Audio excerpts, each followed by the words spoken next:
All right, so we are getting word of a matchup that we're going to be jumping into once game number 2 is ready. I believe they're still in game number 1, which of course will be on Skyfell. The score is 6-1 in favor of Hefty Cormorant. So we are going to be jumping into Hefty Cormorant versus LAGR. Let's talk about these teams as they finish out game number 1. Again, it's 6-1 Hefty Cormorant lead. This is an important matchup for both of these teams. I mean, Hefty Cormorant, the number 2 seed coming in, every single placement week this month, they have gone up against Cute Hamsters in those finals and have lost them each time. I even have some notes written down where, they do really well on the demolition. They take Cute Hamsters to the brink almost. I mean, there was 8-6 was a score, 8-7, and I think the last week was 8-7 on that demolition as well. They take them, they're taking them they're stretching out those demolitions. And then when it comes to the King of the Hills against Cute Hamster, they kind of start out strong. They end up losing that first round. And then after that, they just look abysmal pretty much. They just get taken over.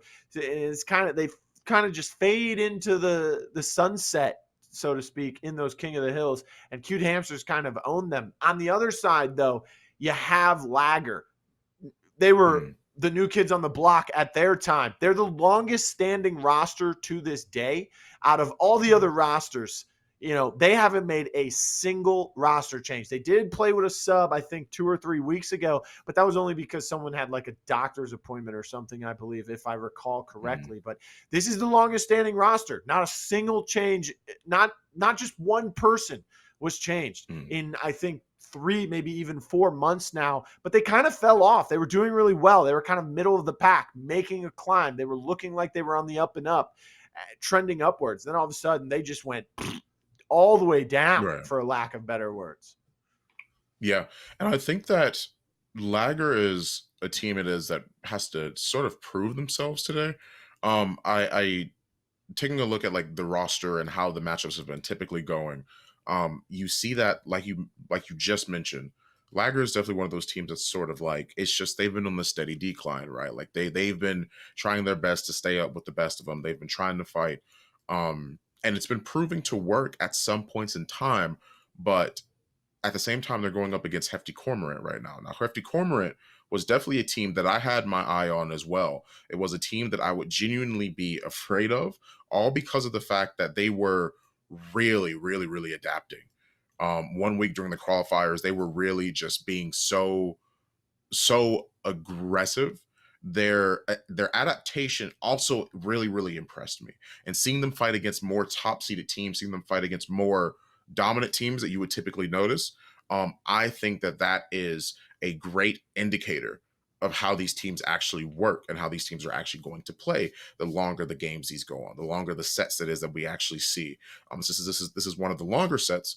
I'm very, very interested to see how they are going to play against LAGR.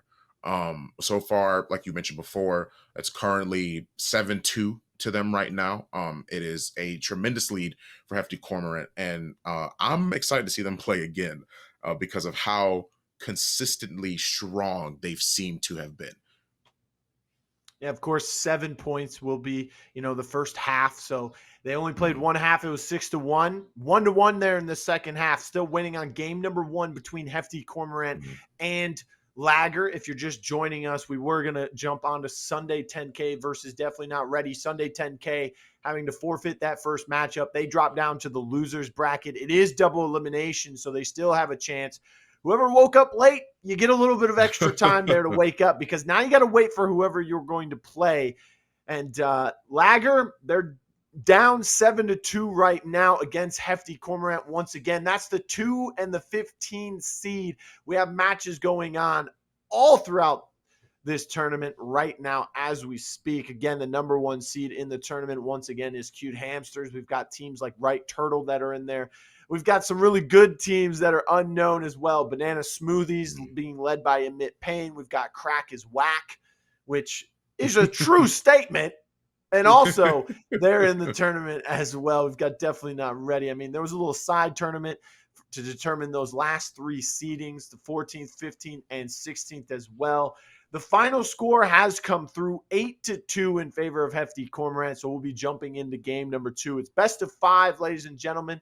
And of course, we are having King of the Hill in there as well. So it'll be Demolition, King of the Hill for game number 2.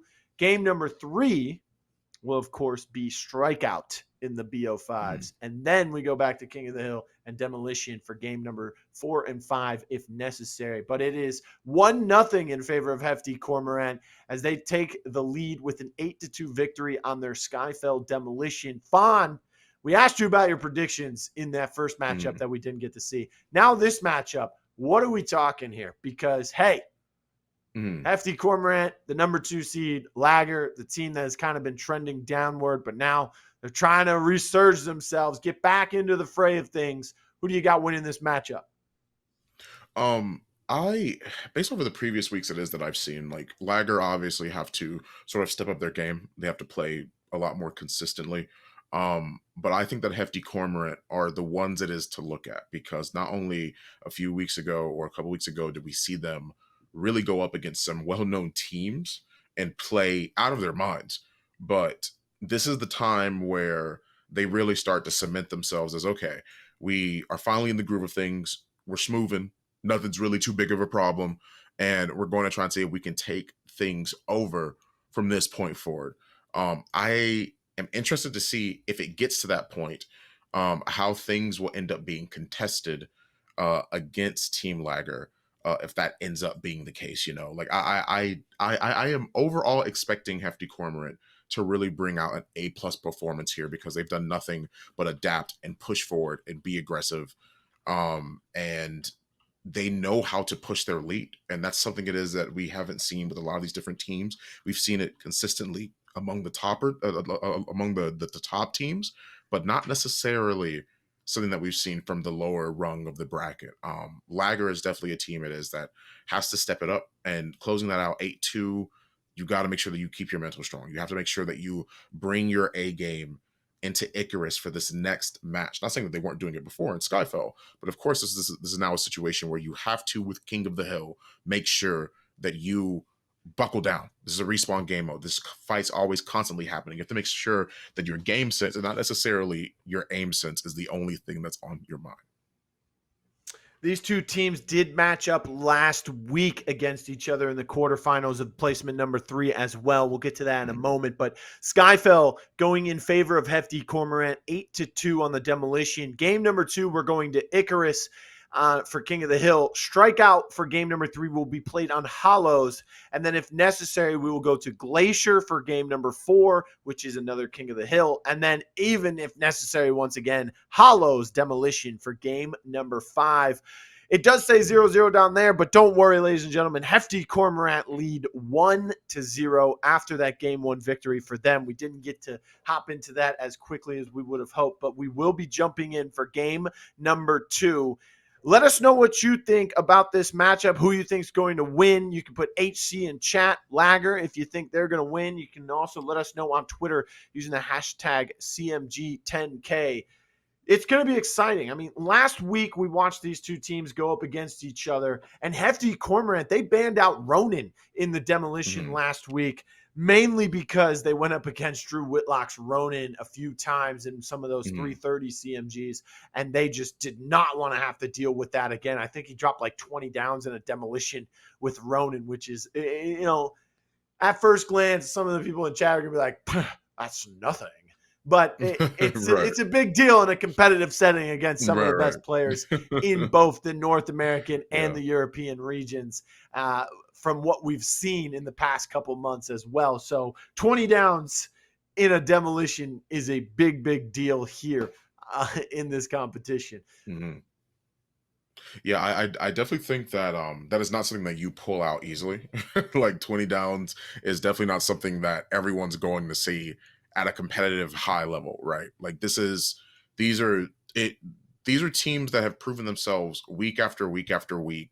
Some teams obviously have struggled to sort of find that stride. Other teams have really made it benefit and work for them. At the same time, I would definitely say that you have to be more careful. You have to be you have to be more careful coming into this. And like you mentioned before, some people in chat regardless of whoever it is, may not quite understand the aspect of 20 downs is a lot in a competitive environment, because that should not be happening. 20 downs is not something that you imagine would be consistently being brought out in these competitive, these more high level sort of gameplay. It's not something that you would really see. And I think that Hefty Cormorant is one of those teams that you have to be careful of, because they definitely know how to push their lead and how to be aggressive. 20 downs may not be the most commonplace thing, but 20 downs is something it is that I would be concerned about if that had ever happened to me, especially if in a best of 5. So Yeah, I don't want someone dropping 20 knocks on my team, okay? I want to be the guy, or at least have the guy on my team who's able to do that for us. But if we look at last week's matchup, I mean, they just lost 8-2 in the demolition on Skyfell. Last week, their game 1 demolition was on Canals. They ended up losing to Hefty Cormorant 8-1 there as well. They lost the King of the Hill 2-0. That was on Windward, however. This time we're going to Icarus, and we're in the game. I'm very excited. It's long awaited, ladies and gentlemen, in chat. We have a few people in both the Rogue Company and the CMG Esports chat talking about how they believe Hefty Cormorant's going to be able to come out with the win. Well, I've got good news for you. They lead 1-0 going into this, but can they take this King of the Hill? Can they take a commanding 2-0 lead in the game and in this matchup as well? As we see the Rogues coming through, I'm trying to see if they played Mac last week. They did not. We have last week, Anvil and Fixer was banned in King of the Hill. What were their bans this time around? I'm not sure. We're going to see if maybe production did know, and they can let me know in either our chat or through my headset. But until then, we kind of got to speculate here, because we do see Kestrels. It looks like Lancer and Anvil were banned. I mean, Fawn, you weren't here last week, but there is a crazy stat out there. This stat's insane. Are you ready?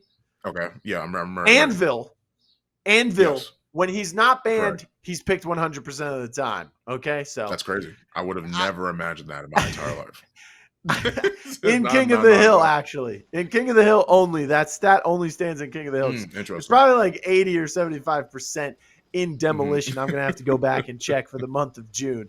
Because I'm trying to sleep at night nowadays. I don't want to go all the way back to the creation of CMG tournaments. But we do have Kestrels on both sides. We have Vi's on both sides for that corner pressure, and just for the amount of utility dump that she can bring into a respawn game mode such as King of the Hill. This is also the only map in the King of the Hill pool where the first and the fourth objectives are the same one. So the rotations are a little bit shorter on this small map. They're also kind of the same, since that last one is going to be the same objective. RocSoldier starting things out with a bounce nade to Gotti. Canny also falls, but the trades are coming in favor of Hefty Cormorant, as they're going to be able to take control of the objective. And Best West player, I mean, that of course is PStory once again, trying to get under Delena's skin for being the best West Coast player. It seems like for right now, though, that they're really taking control over this mid. In the very first few initial matches, now that's just unawareness. They just weren't watching for that. They weren't quite ready for it. But at the same time, it's okay that they died, because they're already moving on to the next point. They're moving on to the next hill, and the gunfight is lost. Who's that manages to get the kill here? And obviously, Hefty Cormorant are going to take over this next point by storm. They were already ready. They said, forget it. Forget the last 14 seconds or so of the objective. We want to lock down the rest of it. And I like the angles they're taking here, a lot more aggressive, a lot more forward, to make it harder for LAGR to make it to the objective and to see if they can play reset. Yeah, that's something we've seen in the past couple of weeks watching King of the Hill being entered into the competitive scene. We've seen some teams really start to kind of treat it like Hardpoint from Call of Duty. Play a little bit early on those rotations. Let the garbage time just soak away as you try and set up for that next objective, as everyone's trying to dodge roll out of the incend there. Cannibals finds one onto RocSoldier. It will just bleed out, which is one of those things that a lot of players are starting to realize is very okay in King of the Hill. If you're not on the objective and you get knocked, don't even worry about the revives. rather have your members in the gunfight than on their knee trying to get their teammate back into the fight. I mean, at some point, the respawn timer is pretty much the same amount of time, if not shorter. So just go ahead and bleed through and let that come through. Now, if you're on the objective, Fawn, you know, if the other team's there, you can kind of just neutralize that objective and not have them score points by just staying on it for as long as you can until you bleed out. Gotti, though, does go down pretty early onto this rotation here. The third objective, Fawn, right in the middle on that well. Yeah, and I think that this is so interesting as well. I liked how LAGR were playing for the time being, but they just got overtaken by Hefty Cormorant. I like them just completely conceding. The rest of the man, he lives with no HP as well, tries to go for the melee instead of opting to go for the shots there because he's so close, but he still doesn't go down. I liked how LAGR was playing at first. They were waiting in the mist for the next objective point. They were able to get one down, but they weren't quite able to get the kills. Majority of those points go to Hefty Cormorant. And with that being the case, I definitely would say that things are a little bit more concerning. All because of the fact that these points are still filtering over to Hefty Cormorant. And LAGR have yet to be able to try and find some sort of momentum for themselves. They got it for like a brief moment, but they're losing a lot of these gunfights because Hefty Cormorant are swinging together. Yeah, and look at the score here, 140. You need 150 in order to win the round. Only need 2 rounds to win the game. And right now it's looking really good as only 6 points away for Hefty Cormorant. This is something that they really started working on as a team. I mean, a lot of players have been playing in some pickup games, some scrims, King of the Hill 8s, as they would like to call it, kind of like a, you know, dodgeball draft style, or the kickball draft style. I'll get into a Discord lobby, pick 2 captains, they pick their teams, they run it.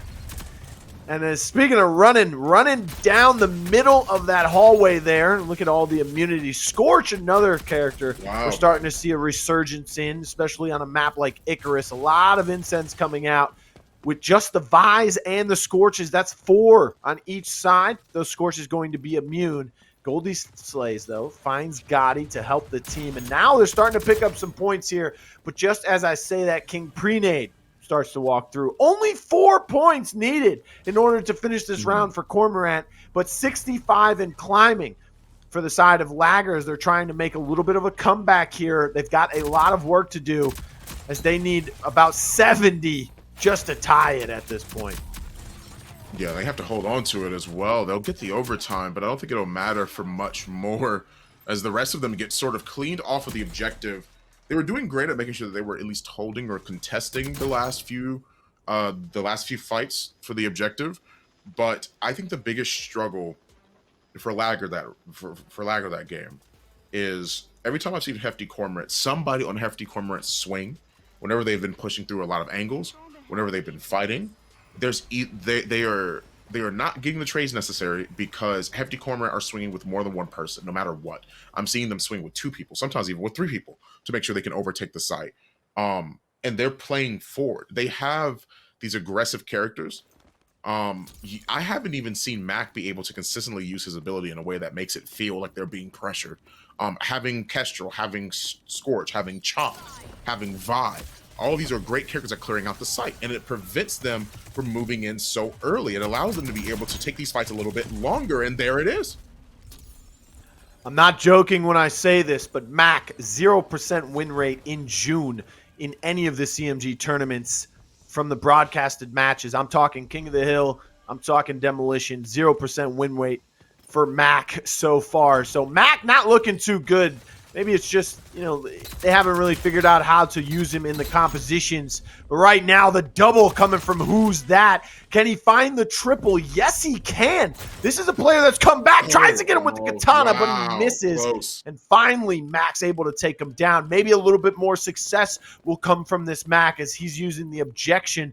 Usually when you see that Mac come through, you say, okay, I've got to pick the LMG. It's the new gun. It's kind of the staple. It's the signature for this new character. Let me use it. But instead, the objection coming through for him, it's kind of a really strong. You talked about this offensive lineup for the side of Cormorant. They've got the Chalk, very aggressive. The Scorch, aggressive. The Kestrel, aggressive. Vi can also get pretty aggressive and take away a lot of space.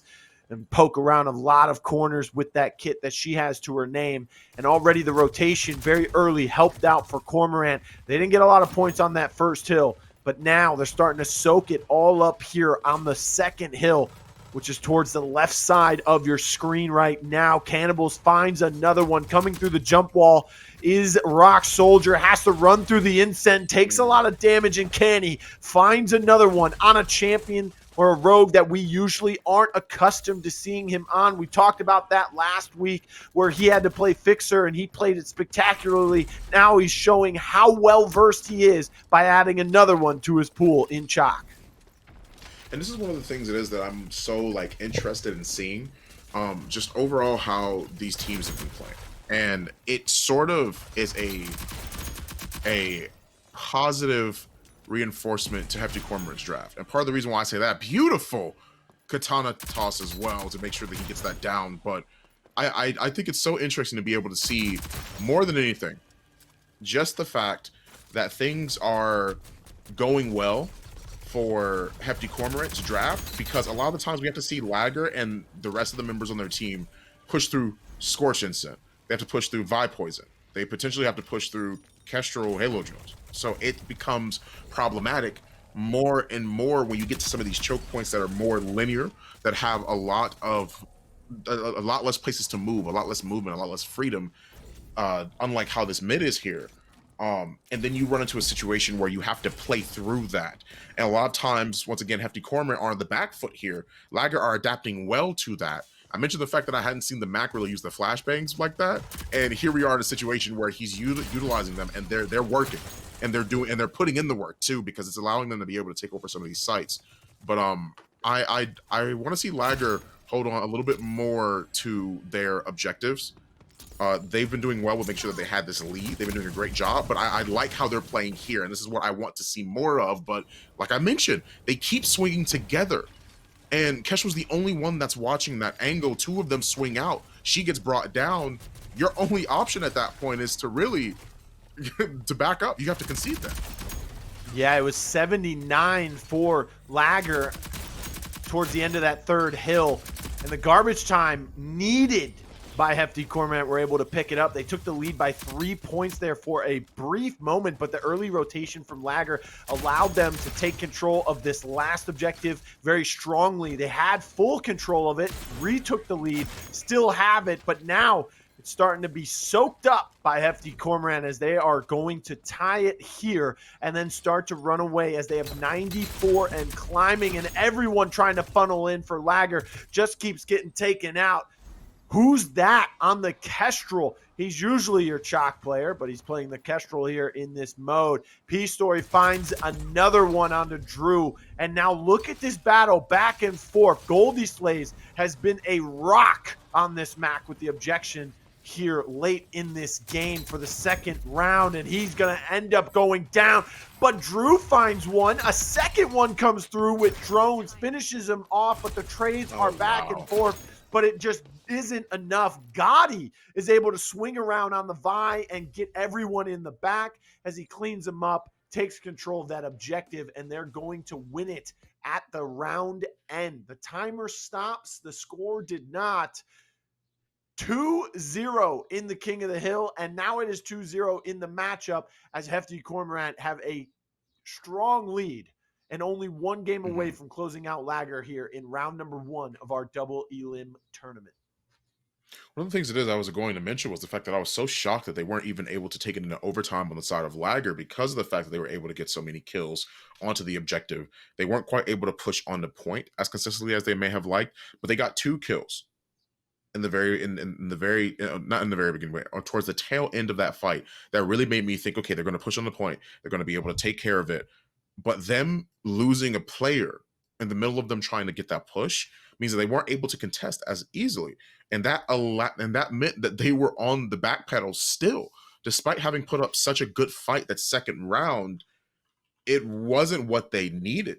And this is like the very, very first few matches, the very, very first few minutes of the game. You see right here, you see that Hefty Cormorant are pushing around and they're swinging together. They're holding these angles together. You have to push through a choke point like that. It's hard to do.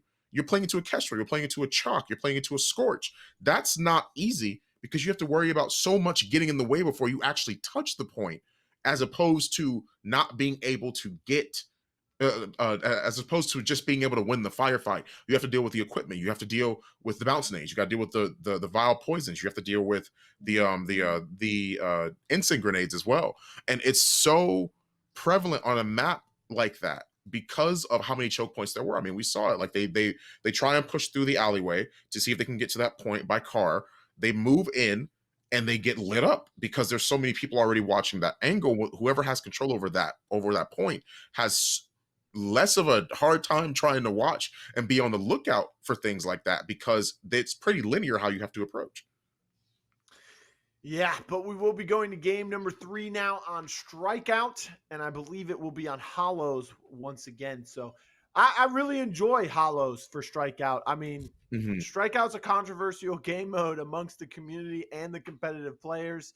But when it comes to Hollows, I think this would be the best map to watch Strikeout on. And that is where we're going for game number 3. 2-0.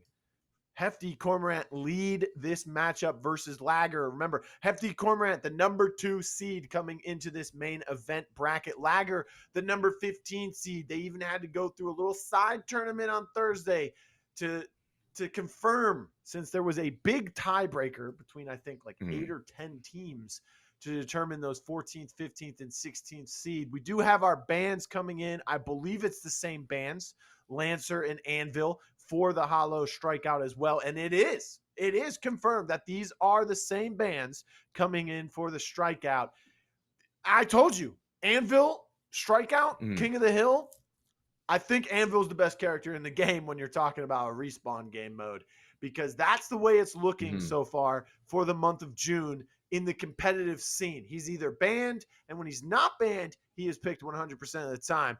We are going to see a Sigrid coming through, however. Interesting. Okay. And it's going to be who people are claiming is the best Sigrid player on the planet right now. I don't know about that. The best West player. We're only North America and Europe for the $10,000 event, so we gotta kind of wait and see what LATAM, Brazil, maybe even the Oceanic region, what they can bring to the table in Sigrid players. But right now, the best West player, aka My Story, will be playing Sigrid. We've got Gotti on Vi. No Vi for the side of LAGR this time around.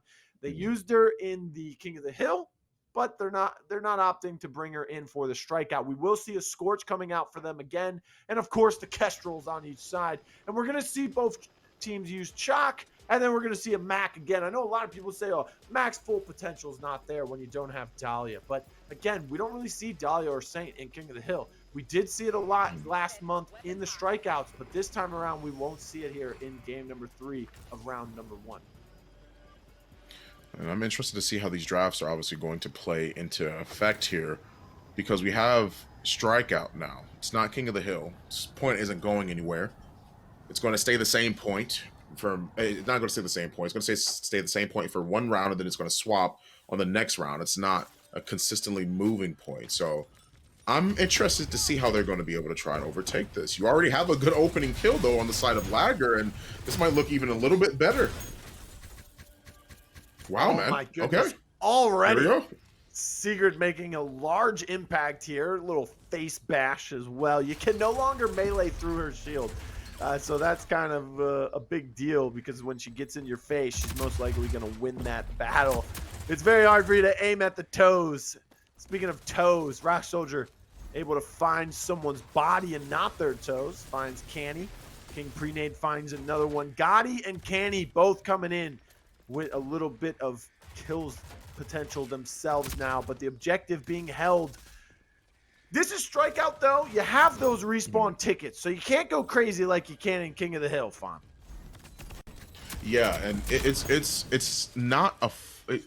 Okay, so there are respawns, but it's not like a full respawn mode like King of the Hill is, which is why I'm glad you made that comparison. Because of the fact that obviously you have limited resources. You have a certain amount of lives that you have available to your team. LAGR are... excuse me, not LAGR. Hefty Cormorant are looking absolutely... phenomenal with how they've been holding this this objective here, and they haven't quite been able to find their way in on the side of LAGR. It has been a struggle, and they haven't been able to quite find their stride yet, because this is how oppressive a map or a mode like Strikeout, I should say, is. Because since there's only one objective, you have to find some sort of way to break the hold that these people already have. And they're struggling at doing that. They have to play into so much. You see the Incend on the side of LAGR, but that's like about it. You're playing into a Sigrid, you're playing into Chalk, Vi, Kestrel. They're great at locking down angles, and since it's like you said, it's hard to shoot at the feet. Since that's the case, that's why Sigrid's playing at bottom of stairs. How are you going to see her feet from that angle, right? The rest of her body is covered. She's more so playing lower to the ground. They're playing a little bit more aggressive now, but that's because they don't have any more lives on the side of LAGR. Yeah, no more respawns available now for LAGR, and 2 members already down and out, which means just Kestrel and Chalk remaining. Nice Semtex thrown towards Drew, but it's not going to do anything except for back him up. And then Sigrid tried to get aggressive, and because the crossfire was there from RocSoldier, he was able to take him out. But it doesn't matter. It's just Drew all by himself left in a corner, and 3 members of Hefty Cormorant run right at him. That's a hefty bird coming at you when you've got him. A little aggressive push from 3 members, and you're stuck in a corner, even as Chalk, as you can see right in our faces. Sigrid just pulling up with the scuba gear, hot rogue summer skin. Everyone looking around, just admiring that. If you don't get it, if you don't have that skin already, ladies and gentlemen, go out there and get it, okay? Make a splash in that store. That was a bad one. I had to. No. You were completely fine. That wasn't a bad one. I liked it. I'm glad you liked it. I didn't, and I'm the one who said it. So that has to mean listen, something. man. I'm trying to give you more credit here. I'm trying to make it not as bad on you, I would say, but I can't say the same for. Yeah, I was about to say I can't say the same for LAGR right now. This is not looking good so far. Yeah, I don't know if Drewwhitlock, I mean, you see the question marks in his new name using some funky symbol. He's got question marks all over that play he just made, walking through, getting gunned down immediately. But as soon as he respawns, he comes in and he finds MyStory. PreNade, Goldyslays, they fall though. It is 13 each here, so even trades coming out for both teams. And this is the objective that kind of gets a little hectic, because there can be fights that are on the left side of the map towards the crane, where you normally see that A site for the bomb on demo. And then you can also have fights right now where you see off that short zip, or all the way on the side where the silo is. Like, things get hectic when the objective is in the middle here, as Canny finds a quick down. They just peek just a tiny bit. Flashbang comes through, does not connect on the Canny. He couldn't get that second down. Each member backing up, and look at where Drew's playing. On the edge, living life on the edge there. Just trying to get the best angle possible to help his team break in. Gotti, though, trying to make a huge play, flanking around. He does get seen, and that communication from LAGR allows the Kestrel to turn around and make the play, and now Canny's gets stuck between 3 members. Sigrid comes across the short zip with a shield in their hands, but it's no match for the side fire coming from both members of LAGR, RocSoldier, and things are getting hectic as it is a 1 respawn lead, but that might not stand for Hefty Cormorant.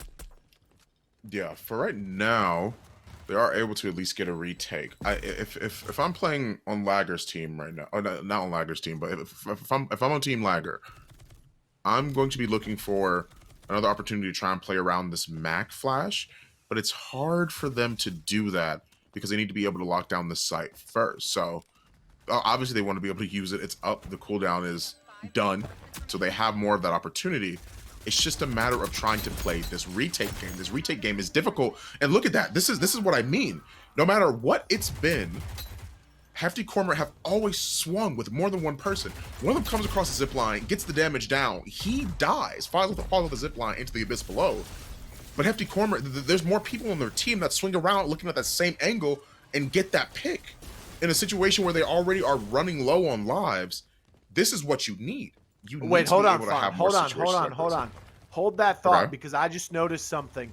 Sigrid is using the shotgun. Oh, she is actually. Yeah, have you're right. I don't even know the name of this shotgun. Someone in chat's gonna have to tell me it because we've never seen this gun used. Vi also has this same shotgun. I used to think it was so bad. You just want to go with the D40C, but my story getting a little fancy out there on us using what is probably the least used gun in the game. Not just competitively, but probably in the game, like casually as well. Yeah. Okay. I agree. I think the gun is kind of decent if you're really good with it, but then again, that can be said about any gun in the game. So I need someone in chat to tell me what the name of this gun is. I think it's something tactical. It's like S12 tactical, I think. I cannot remember. I don't have my cheat sheet up right now for rogues because I've pretty much memorized everything that we normally need to know, but I've forgotten the name of this shotgun, and she's using it. This is something we have not seen, so I want to stick on this for a quick second. Finds one, could not get the second one with the shotgun for us. Meanwhile, Canny finds one at the bottom of the zip in mid. Rages up, comes around the corner off short zip, finishes off KingPreNade, and has a teammate with them as well. The respawns will come through. Only one death on the side of Hefty Cormorant as they look to take this third round here and win the matchup 3-0. So right now, they try and find their way to push in, and they do manage to get that. Two of them working in tandem to finish off one. Who's that goes down, but even still, they find some sort of way to lock this site down. The kills are probably going like a checkerboard. It's been both red and blue. Both of them have been finding trades, one after the next, but it's overall a rough time still for LAGR.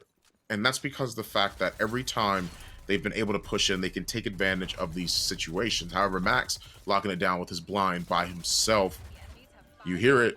You know if you're going to end up getting pushed in, that you run the risk of getting flashbang. So I will be careful if I'm approaching on the side of Hefty Cormorant, but they're getting kills regardless of whether they've been on the side or not.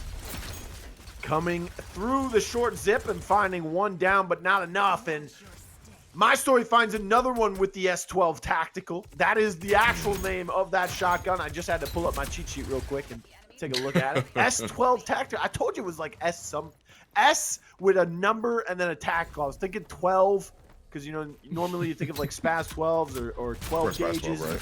Speaking of 12, it almost took about 12 shots from that distance there. Finds another one with the Semtex on the Drew. Gotti got a KingPreNade with the pistol. He was finished off by Canny. No respawns available. 3 members out. 2-0. Sigurd goes down, but I don't know if it'll be enough. He has to wipe them pretty much 2 times, and he's got him running in the face, and with a katana going side to side to side, takes out the Mac, finishes off LAGR 3-0 in the strikeouts, and it is 3-0 or 3-0, 3-0, 3 to a goose egg, whatever you want to call it. LAGR will fall down to that loser's bracket from this round 1 matchup. Hefty Cormorant will advance on to the next round. Yeah, man. And I think that is just the overall perspective that you need on maps like that, on those respawn maps. Clearly, Hefty Cormorant have already been preparing. And this is what I meant, right? That was strikeout. And you asked me beforehand, hey, how do you feel? Do you think like teams are practicing on this? Not necessarily. I don't think they're practicing on it every single day like they would be with King of the Hill or Demolition. That's not something that's on the forefront of their mind, but you clearly see that there is a type of transfer from the King of the Hill sort of play style to the strikeout play style. We still saw the aggression, except this time we saw more consistent zones. Why? Because there's only one point. You can sort of hold these angles, play a little bit more forward, and watch the crosses, watch for anybody that's trying to cross over through mid, watch for anybody that's trying to hide anywhere, or see if they can slowly make their way back to the objective, whether you're playing on bridge, whether you're playing in the central location in mid, regardless of wherever the point is, you see that people are still keeping an eye out for how respawn overall works, whether it's King of the Hill or strikeout. And I think Hefty Cormorant gave a good demonstration of that. Once again, game number 3 being strikeout on Hollows. LAGR falls 3-0 to Hefty Cormorant And also that will be your match score, as Hefty Cormorant will take the match 3-0. As we take a look at some of these replays here, it looked very dominant from the team that could get very aggressive and take away and create their own space as well. I mean, the S12 Tactical came out off the Secret, something we normally don't expect. We haven't seen it. I think that's the very first time we've seen an S12 Tactical from either Secret or Vi in a competitive game on the CMG for Rogue Company throughout the 8Ks and the 10Ks. I could be wrong. I mean, someone might have tested it at some point off broadcast during a CMG, Right. but that's the first time that I recall seeing that gun being used. But a little bit of a bracket update for you outside of that as well. Cute Hamsters, the #1 seed coming into this event, take down Pink Mist in their round 1 matchup, so they will move on. On the other side of the bracket, Baboon Gang, the 7 seed, takes out the #10 seed Enforceable Pony. So Forcible Pony, Pink Mist, they're not out of the tournament completely. They'll drop down to that losers bracket